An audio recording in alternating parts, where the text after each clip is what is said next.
Welcome to Promote, Profit, Publish. I'm your host, Juliet Clark, and I'm really excited about today's guest. I'll tell you why in a moment.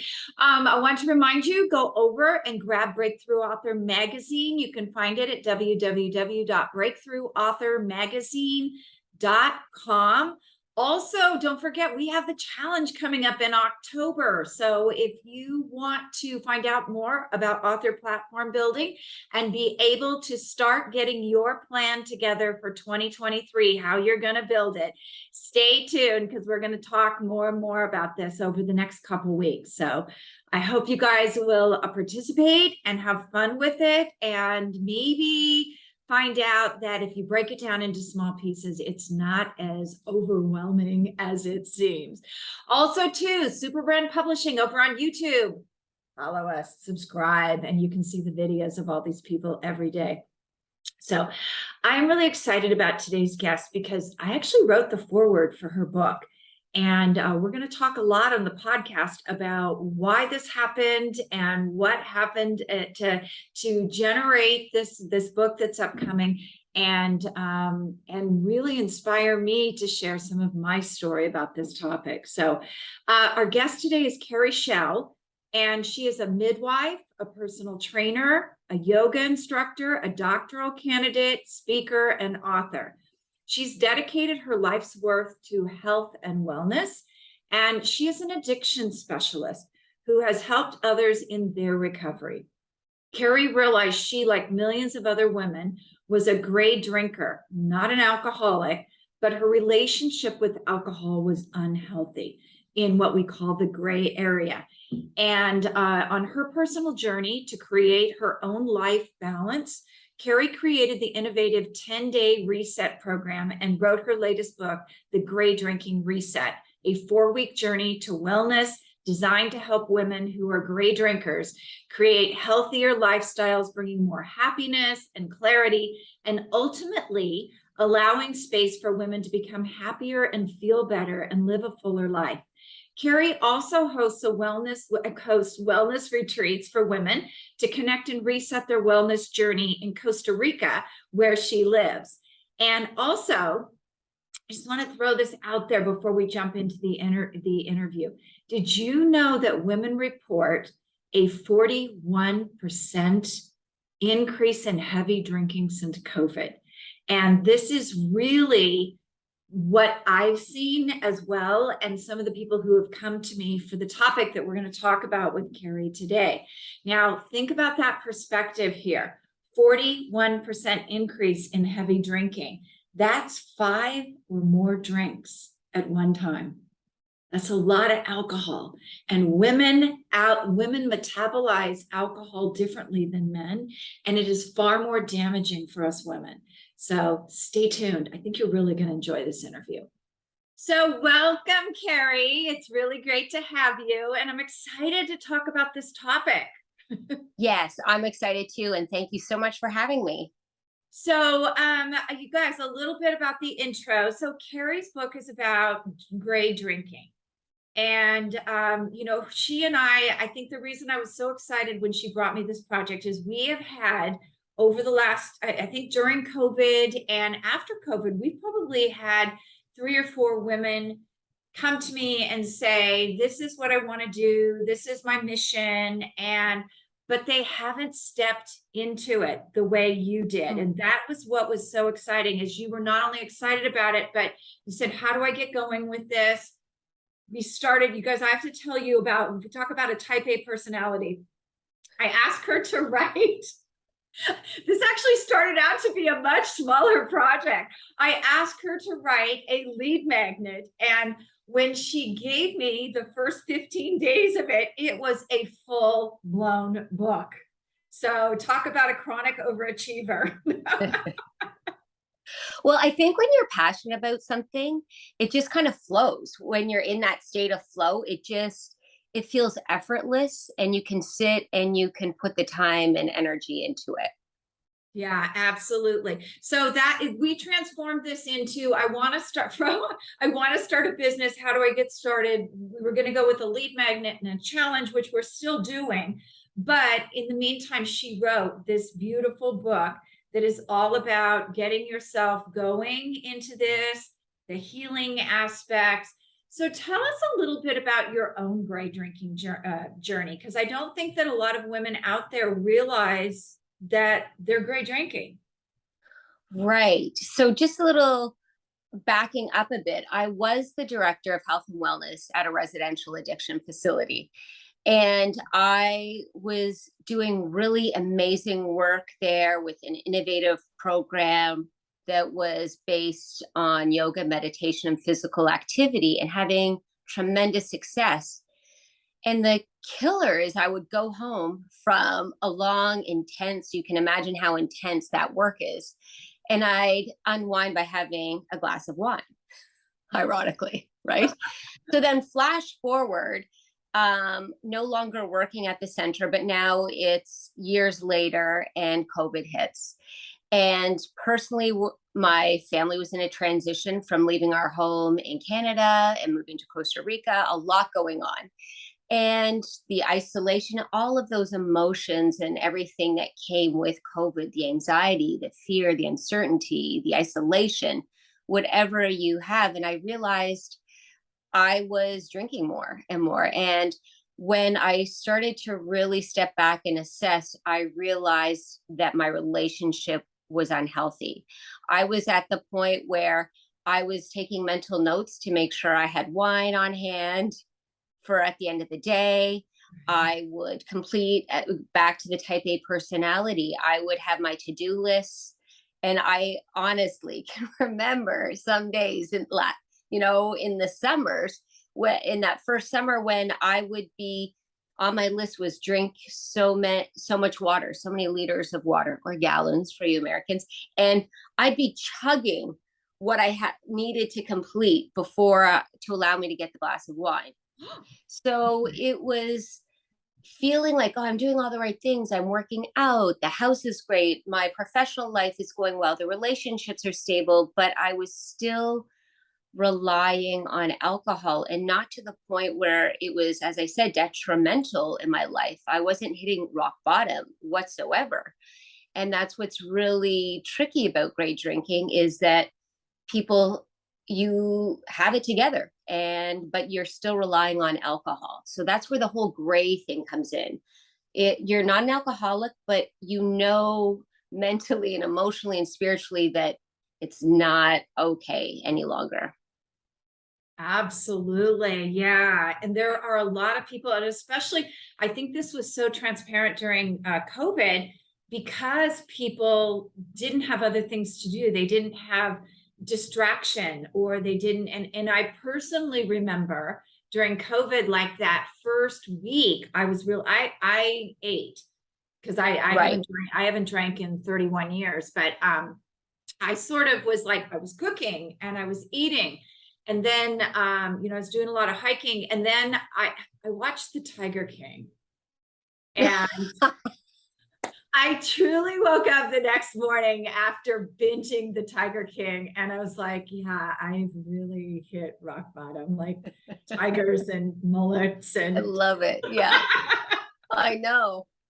And another thing about that you bring up is that where we may have been drinking socially went out for lunch with girlfriends, at dinner parties, on weekends, or after work, we were now doing that in our homes. So it was changing the nature of it, where we became really comfortable. I didn't have to be a social drinker, and I wasn't even associating that with, maybe this isn't the best situation, where I was totally comfortable having a glass or two or three of wine at night on my own, and that was not even an issue. So it really also changed the dynamic of our drinking. I think COVID did. yeah, I think so too. As we saw, like drug use escalated, so many things really really escalated. Now, personally, I switched from the Tiger King over to I think I have a PhD in pioneer history now. You could go build that cabin. I could go not only build that cabin, when we took a road trip up to South Dakota, and I literally through Wyoming, I'm like, wait, stop. This marker here, and my family was like, oh my God. It's a marker. You got to get out, Mom. Yeah. Yeah, you got to get out. Exactly. So I think we all coped in our different ways. So let's talk a little bit about, you're going through this. Let's talk about if you feel the way you feel when you go through these detox. So for me, I had withdrawals. I mean, there was no doubt about when I stopped 30 years ago. I had withdrawals for probably 2 weeks, I would say. So a lot of us use it to sleep, Hmm. which alcohol disrupts your sleep pattern. So if you find yourself, Definitely. yes, to stopping drinking, you're probably going to have problems sleeping for a few weeks because you have used that to sleep, right?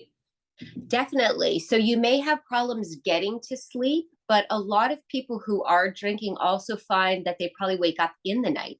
Mhm. They'll at some point they'll wake up and they might have difficulty getting back to sleep. So although you may have trouble falling off, you may find improvements in the quality of your sleep the further you go without the alcohol.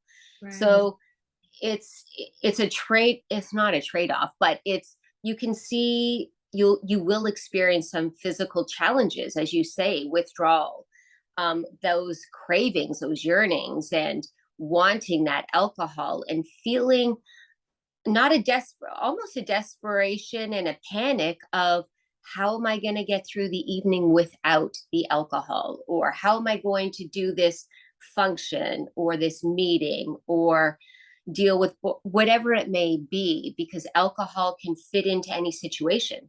It can fit into every positive situation, every negative as a comfort. So, whatever the case may be, we rationalize its role being there. So, there are a lot of challenges, but there's some good ones. I mean, I know we've discussed you start feeling better, you're less bloated, you lose weight, that fog. You may not feel hung over as a gray drinker, but you'll feel foggy, like you're not as crisp and fresh in the morning. So a lot of positive benefits physically will start to happen within that first week to 2 weeks, and they'll be quite dramatic and they'll be very beneficial. Yeah. And let's talk about that weight because, women are constantly like, oh, I'm trying to diet, I'm doing this. We don't even realize three glasses of wine. Let's say you stop at 3 glasses of wine today. Yes, That's about 300 to 400 calories, isn't it? it's about 250 to 300 per glass. Per glass. So Yes, 1,000, let's just say it rounded up and say 1,000 calories a day. What right. I experienced was when I got into about week 3, I woke up one morning and I had lost 10 pounds.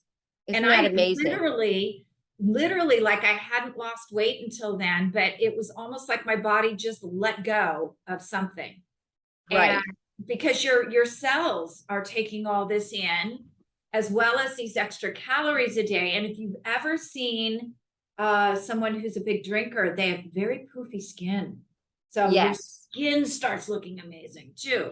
And then a lot of really heavy drinkers will get the capillaries, the rosacea, and everything in their nose. You'll see that it is impacting their actual internal systems. I mean, and plus during those weeks, you're cleansing.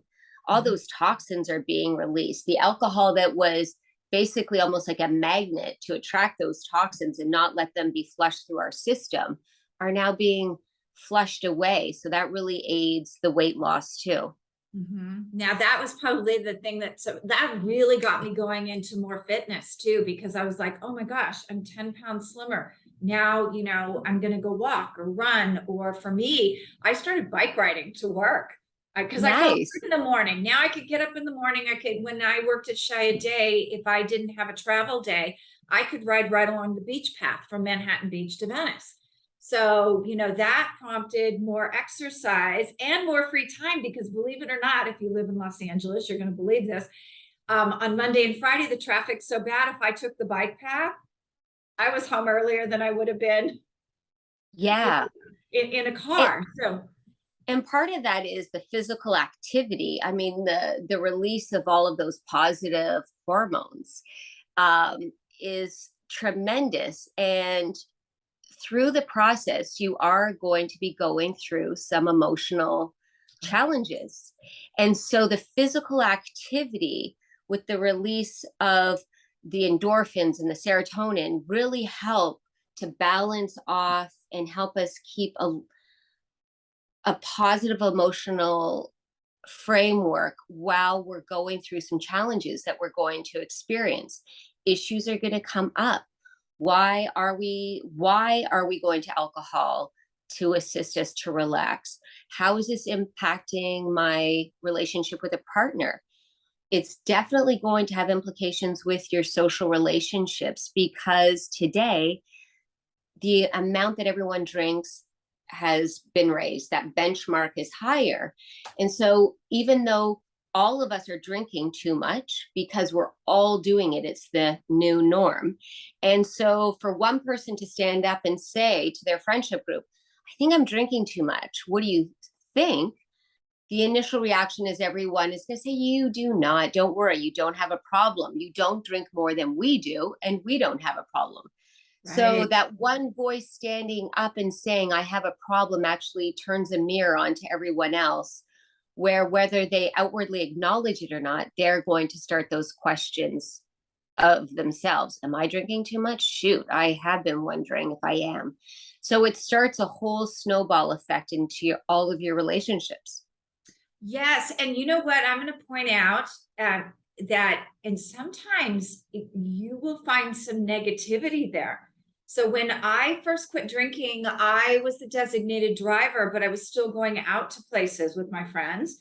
And people were very uncomfortable that I wasn't drinking, and they were. Yeah. And it actually ended up after about 3 months, I quit hanging out with those girls a lot, because you go out and you realize when everybody else is wasted and you're not, it's not as fun. Because people just act stupid. You kind of sit back and go, whoa, I never realized that person was such a jackass. Well, and that can happen. And even in those relationships where maybe it's not a party setting, but I certainly have friends who I adore, but I realize that whenever we're together, alcohol's involved. You Right. know, we go out on the boat, we drink, we sit, have a bonfire, we have drinks, we have dinner, we have drinks, we have lunch, we have drinks. And it doesn't expand beyond that in terms of the drinking was always really the activity. Yeah. And the other things were the things we did so that we could drink, as Right. opposed to, let's go on a hike and just have a hike and enjoy. And you start to realize that you don't actually need the alcohol to relax. You don't need the alcohol to have a good time. In fact, your conversations are deeper and more meaningful when you're not having the alcohol. Right. But we just trick ourselves into thinking, oh no, it's so much better. I can relax and chat more and let myself go when I've had a few drinks. But it's on a very different level that's really not intimate. And I think it doesn't really represent our true selves and our true intentions. There's always that little veil there of alcohol. Yes. Yeah. And the other thing that I noticed a lot when I quit is my tolerance for drama went down. Like when you get a bunch of people together that drink together, and that's sort of their, I'm going to even say it's their hobby. Because what you Yes. just described is what I had in my world, that was drinking had become our hobby. Yes. And And it's everywhere. I mean, we're inundated. I think social media and advertising has done a tremendous job at putting forth an image that if you are, with it and beautiful and intelligent and successful, then alcohol has a role in that.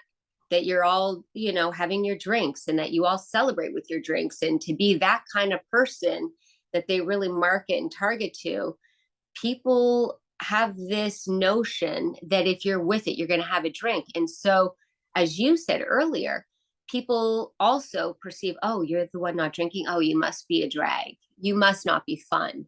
Right. And it's just, no, I'm still the same person. I right, can I still have actually may be fun. a And little bit better person now. exactly. Yeah. It speaks more of their fears than our own. It absolutely does.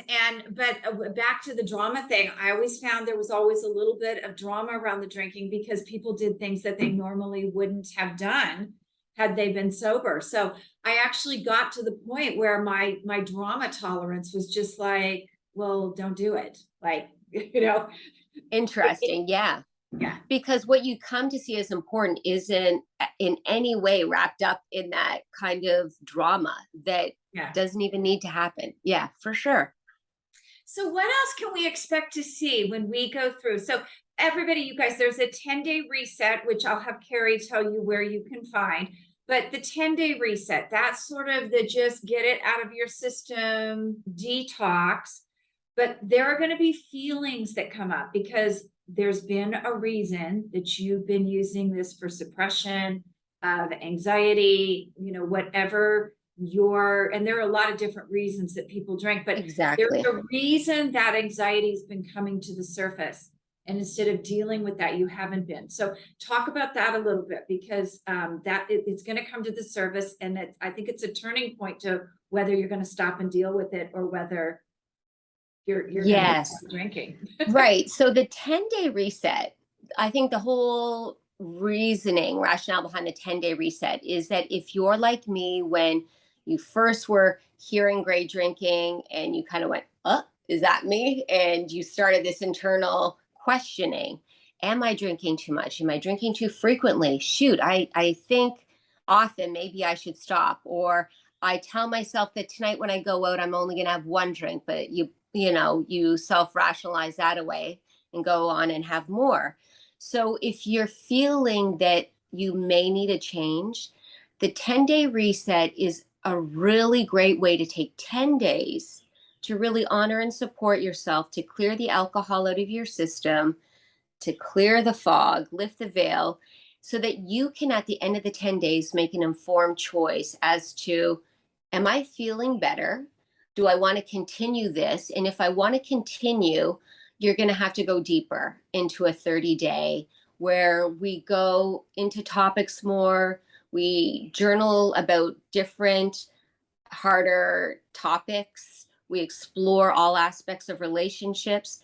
The 10-day is really helping you get through those days and manage the 10 days.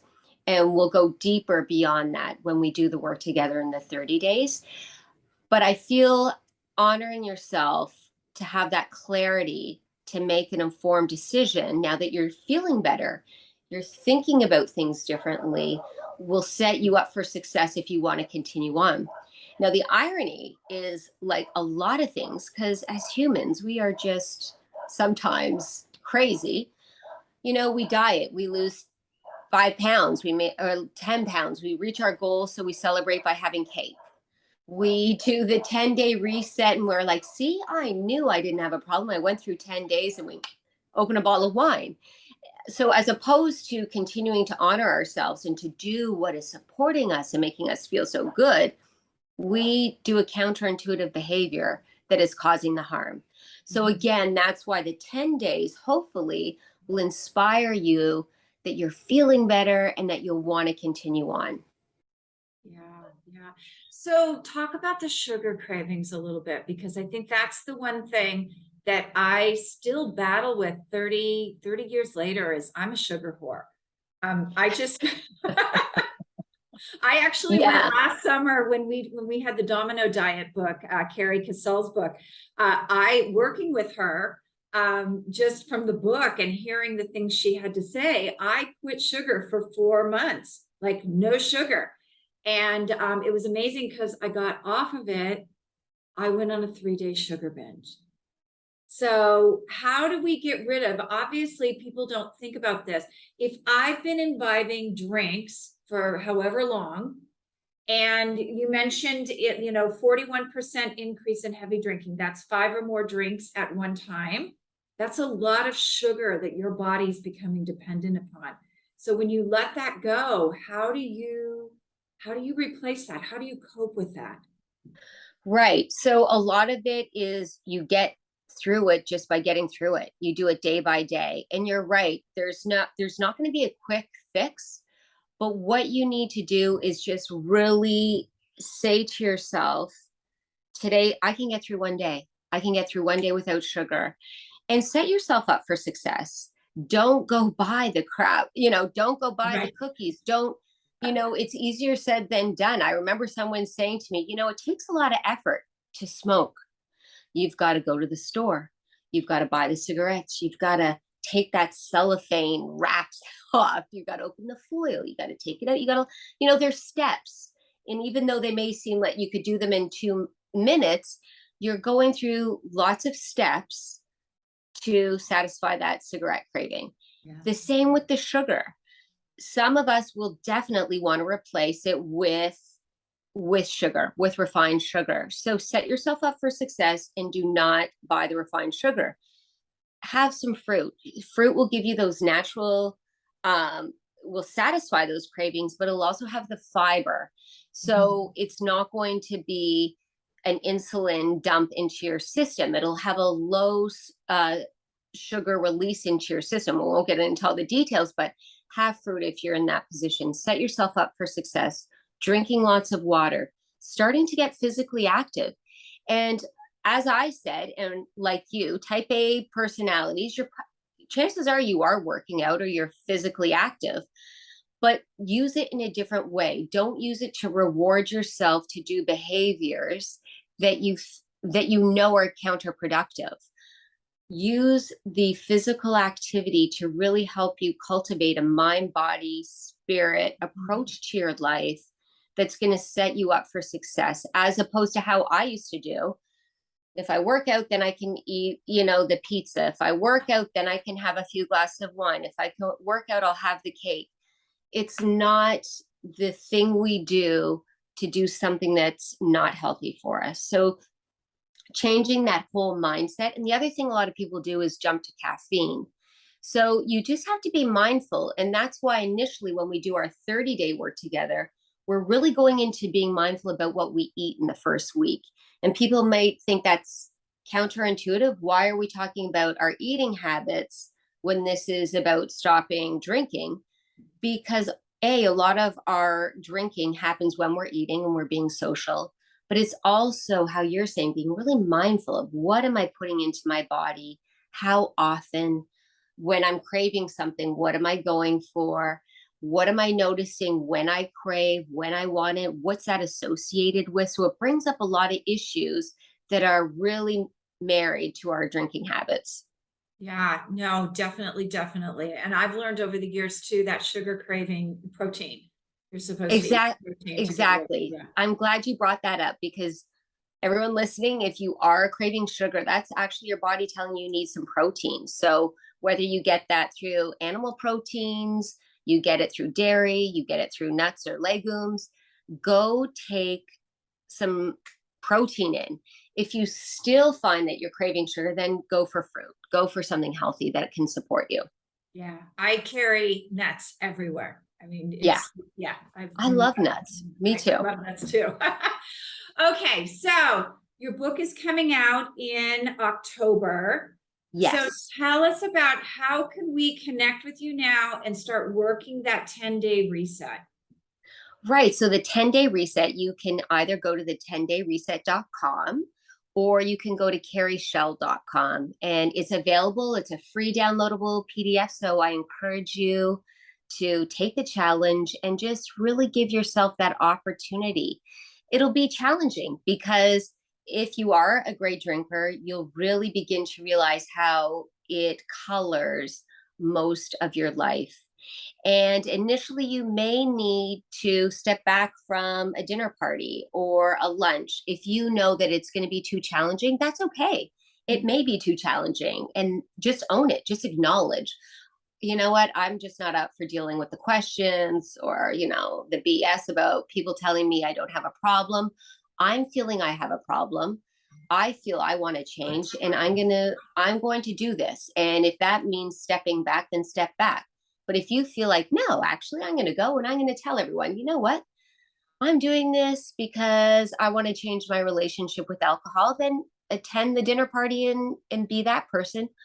Or you don't have to tell anyone at all.